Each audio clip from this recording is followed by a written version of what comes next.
Hello everybody, and welcome. Today, we'll be discussing the Sesame Street theory. Take in mind that this theory is pretty dark.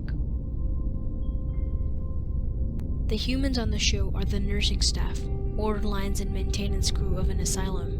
Mr. Hooper is the authority figure or doctor in charge of the asylum that provides the medication for the puppets.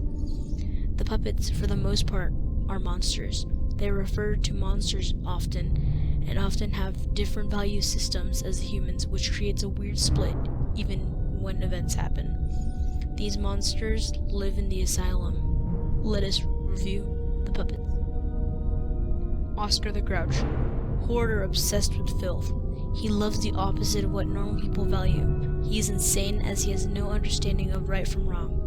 When confronted with a reverse outcome, he will alter the meaning of it to be a positive for him.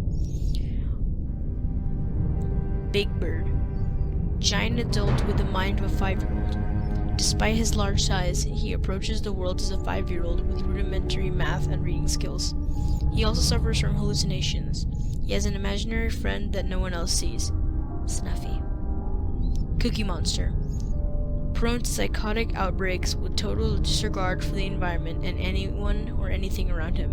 Obsessed with cookies. Addicted to cookies. He has eyes that are googly and does not know his own strength, which is common in boys who suffer from fetal alcohol syndrome. Telly. Manic depressive with low self-esteem. Bipolar mood changes on a whim. Trigger for manic phases is image of a triangle. Very self-destructive at the slightest sign of failure. Grover. Narcissist with delusions of grandeur.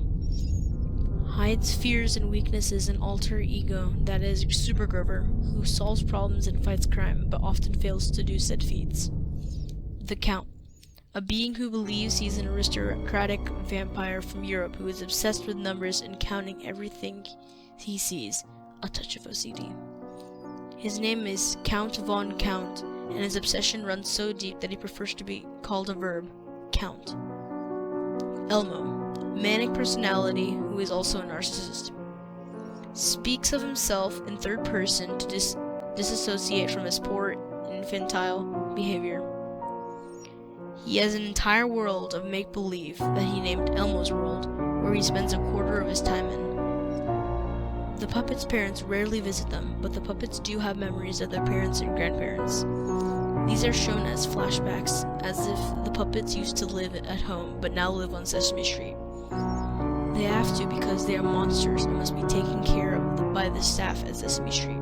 This also explains why the puppets can engage in the same delusional fantasy scene. They are all unique in their sickness, but they are all mentally ill. New staff members come and go, but the puppets and monsters always remain. They can never be let out into the real world. Apologies for such a short theory. And remember,